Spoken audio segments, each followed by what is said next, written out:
Industry से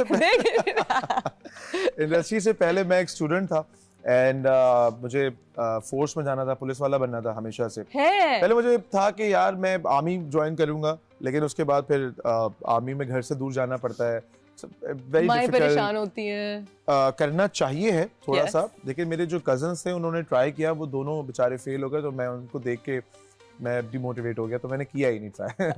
सो I thought कि I will join police force, but उसके बाद एक दिन मैं एक सेट पे गया, मैंने शूट होती हुई देखी एंड उसमें मैंने अहमद अली अकबर को देखा, उसमें मैंने शहरोज को देखा और अरीज एक हमारी एक्ट्रेस थी उस टाइम पे, वो थी, एक ब्रांड का कमर्शियल था, तो मैंने देखा तो मैंने बोला यार ये भी अच्छा काम है, वैसे बल्कि बहुत अच्छा काम है, you know when you are an actor and you are on set, specially commercial का set, you know everyone is giving you so much respect and हर बंदा आपसे पूछ रहा है सर आप आ जाए, एक मतलब एक अट्रैक्ट की एक चीज। so then I got admission in media sciences advertisement। मेरा हमेशा से था कि यार कोई भी काम करो पढ़ के करो। एक बहुत एक कॉन्सेप्ट, गलत कॉन्सेप्ट ये भी है कि यार अच्छा एक्टिंग करनी है तो पढ़ने की क्या जरूरत है, आपने तो सिर्फ स्क्रिप्ट लेना है और जाके सुना देना है, उसमें तो आपको टैलेंट चाहिए, दैट्स इट। बट ऐसा नहीं होता, एक्टिंग में भी अगर आप पढ़ के एक्टर बने हुए हो तो आपकी परफॉर्मेंस में और जो नहीं पढ़ के बने हुए उसमें काफी डिफरेंस होगा। ऑफ कोर्स आपका एक्सपोजर ज्यादा होता है, सो आप फिर एक्टिंग में आ गए जी। लेकिन आपने शुरुआत की ज्यादा ब्रांड से और मॉडलिंग से। कमर्शियल से की थी, बिकॉज ऑडिशन में देता था उस टाइम पे, मुझे कोई सेलेक्ट नहीं करता था। क्योंकि I like the honesty. I am very honest, कोई छुपाने वाली बात नहीं। अब वो एक 19-20 साल की, आपको पता है वो एक ऐसी एज होती है कि ना आप बच्चों में होते हो ना आप बड़ों में होते हो, ना आपको चाइल्ड एक्टर के रोल्स मिल रहे होते हैं ना आपको हीरो के रोल्स मिल रहे होते हैं। वो बहुत टफ एज होती है, आपके हल्के हल्के जो है वो आपके बाल आ रहे होते हैं, वो अजीब से गोल्डन कलर के। सो उस टाइम पे लेकिन वो कमर्शियल्स के लिए आपको टीनेजर्स चाहिए होते हैं, टीनेज आपको एक ग्रुप चाहिए होता है बच्चों का, एक हा ही हू करने वाला, जीप में जा रहा है कमर्शियल, तो इस तरह तो वो कमर्शियल्स मिलते थे तो वो मैंने किया। अच्छा, very nice. And then you transition into acting. पहला ड्रामा कौन सा था? बांदी। पहला एक प्रॉपर कैरेक्टर जिस पे मुझे मिला 2011 या 12 में था, एआरबी प्रोडक्शन का था एंड मारिया वासी और एजाज लब सारे, अच्छा एक ड्रामे में 3-4 प्रोड्यूसर्स थे यार। एजाज भाई was the producer, Maria Vasi was the producer. And if it was A and B, then it was Babar Javed, then Asif Razami. Everyone was pulling सबने कमेटी डाली थी। And ये वो ज़माने A and B का जब दिन में 12 सीन्स करने होते थे। हाँ ये वही ज़माना है, ये वही ज़माना था और सभी उसमें प्रोड्यूसर थे, सिर्फ हम दो, मैं इमरान अशरफ एक्टर्स थे। तो वो मैंने किया था, एक प्रॉपर कैरेक्टर था उसके अंदर। फिर वो स्टडीज भी चल रही थी, आई थिंक एक अल्लाह ताला का एक अलग प्लान था कि मुझे याद है जब मेरा लास्ट थीसिस था, थीसिस 1 होता है, थीसिस 2 होता है, उसमें आपको पूरी मुझे कैंपेन डिजाइन करके सबमिट करनी थी। जब कैंपेन डिजाइन करके सबमिट करनी थी तो मेरे पास एक प्रॉपर अच्छा मेन लीड कैरेक्टर आना शुरू हो गया था। उसके बाद जब पढ़ाई खत्म हुई तो काम ही काम माशाल्लाह हर जगह माशाल्लाह। The rest as this is history. And then you got married and it was a very popular marriage. I'm sorry I couldn't attend. I think I was traveling या पता नहीं क्या हो रहा था, but I couldn't make it और मुझे इतना फोमो हो रहा था। आपको हर इवेंट में बुलाया था, आप ये भी नहीं कह सकती मुझे बुलाया था। हाँ, आपने बुलाया था and I was just lost and I was everything. I'm never here. That is a huge problem in my life. Then the wedding was viral and then the marriage was viral and then the bachas came who are like the cutest bachas. So tell me Munib, मैंने तो आपको शादी से पहले भी देखा है, बाद में भी देखा है, आपको क्या लगता है आप में फादरहुड के बाद क्या चेंज आया? बहुत ज़्यादा चेंज आता है।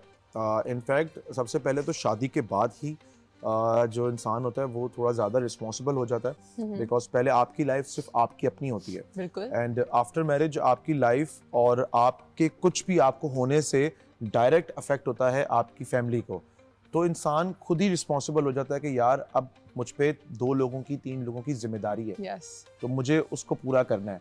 तो फिर बहुत सी चीज़ों से अपने आप को दूर कर लेता है जो उसके लिए बेहतर नहीं होती। जब मैं शादी नहीं हुई थी, अकेला था, तो दोस्तों के साथ बाहर भी जा रहे हैं, कभी रात को लेट घर पे आ रहे हैं, मतलब कोई एक स्केड्यूल नहीं था। शूट पे कभी कभार लेट भी हो जाया करते थे। एक हमारे डायरेक्टर हैं वो अक्सर मुझसे नाराज होते थे, वजाद भाई, कि यार तू लेट आता है सुबह, तुझे मैंने 11 बजे मैंने बोला, अच्छा तू कितने बजे आएगा, तू बता कितने बजे आएगा। मतलब वजाद भाई मैं 11:15 तक तो आ जाऊंगा। 11:15 डन, ठीक है यार 11:15 बजे इसका सीन कर लेना। अच्छा मुनीब कब आ रहे हैं? 11:15 बजे, 11:45। और वो इतना नाराज होते थे मुझसे कि यार लेट होते हो तुम लेट। और शादी के बाद और अब यही टाइम है जो मैंने अभी लास्ट 2-3 ड्रामे किए हैं, तो मेरे जो डायरेक्टर थे उनको सबसे ज़्यादा मुझसे यही एक अच्छी चीज़ थी कि यार मुनीब टाइम पे बहुत पंक्चुअल है। आप उसको 10 बजे बोलोगे तो 10 बजे जिंदगी में डिसिप्लिन आ गया शादी के बाद। क्योंकि रात में आपने कहीं दोस्तों में जाना ही नहीं है तो सुबह आपने लेट ही नहीं होना ना। रात में आपने डायरेक्ट घर जाना है और बीवी जाने भी नहीं देती। फोन आ जाता है, किधर हो, कहाँ हो, हम वेट कर रहे हैं, घर आओ। ये देन ऑफ कोर्स बच्चे भी होते हैं। जब बच्चे होते हैं, खास तौर पे बच्चे उस एज पे पहुंचते हैं लाइक 5 साल 6 साल, जब वो बात करते हैं आपसे, देन दे कॉल यू कि बाबा आप कहाँ हो, हम वेट कर रहे हैं, और फिर तो दिल यूं हो जाता होगा कि घर जाना। तो फिर बंदा बोलता है यार चलो अब दोस्तों को थोड़ा सा वीकेंड पे रख लेते हैं, अभी यार I want to go to my family. ये चेंज आता है। अभी हमारे शो पे असद सिद्दीकी भी आए थे, तो वो बात कर रहे थे कि उनकी बहुत करीब दोस्ती है आसिम अजहर के साथ और यासिर हुसैन के साथ। तो उन्होंने कहा कि अब सब अपनी, जब से शादियां हुई हैं, दोस्ती वैसी है लेकिन उस तरह मुलाकात नहीं हो पाती जब शादियां हो जाती हैं, फिर आपको घर जाना होता है। उसमें हो नहीं सकती बिकॉज जाहिर सी बात है, अब एक भाई जो लोग अभी सिंगल हैं, जिनकी शादियां नहीं हुई ना, उनको मैं ये मैसेज देता हूँ भाई जितने बॉयज ट्रिप करने हैं ना अभी कर लो।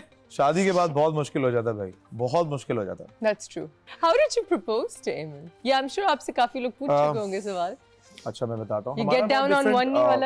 हमारी बहुत डिफरेंट वो थी बिकॉज मैंने कभी भी, मुझे जो है ये गर्लफ्रेंड बॉयफ्रेंड वाला जो रिलेशनशिप था ना, मैं इसको बिलीव नहीं करता।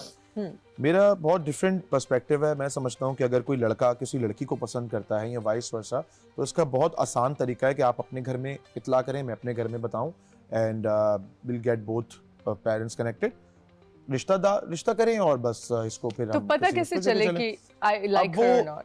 अब वो पता चल जाता है, और ख़ास तौर पे लड़कियों को तो बहुत आसानी से पता चल जाता है कि यार लड़कियों में अल्लाह ताला ने एक सेंस दिया है, एक सेंस दिया है कि आप अगर उनको देखेंगे भी, उनको ये पता चल जाता है कि ये किस नियत से देख रहे हैं। बिल्कुल बिल्कुल, ये हमारी ये लड़कियों में होता है। और अगर कोई लड़की का बोलते ना कि यार ये मुझे इसकी नजर सही नहीं लग रही, तो इट मींस कि शी इज राइट। यस। जब हमारा और मेरी और एमन की अंडरस्टैंडिंग डेवलप हुई, तो स्टार्ट उसने थोड़ा सा, उसने वो मानती नहीं है शोज में आके, लेकिन उसने एक मजाक में बात की थी, तो मैंने फिर सीरियस हो गया।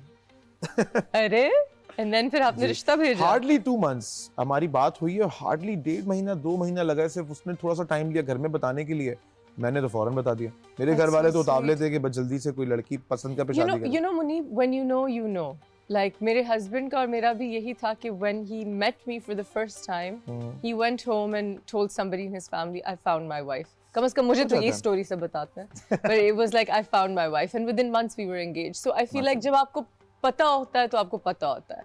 बहुत ज्यादा वो जो होता है ना कि साल बाद देखते हैं, जितना टाइम ज्यादा होता है तो उसमें फिर क्या होता है कि ज्यादा लोग आपको खुश नहीं देखना चाहते मोस्टली, और ख़ास तौर पे हमारी सोसाइटी के अंदर आपके पास जो है ना वो अनफॉर्चुनेटली, लेकिन ब्रोकन रिलेशनशिप्स और ब्रेकअप्स और ब्रोकन मैरिजेस का अनफॉर्चुनेटली काफ़ी ज़्यादा रेशियो है।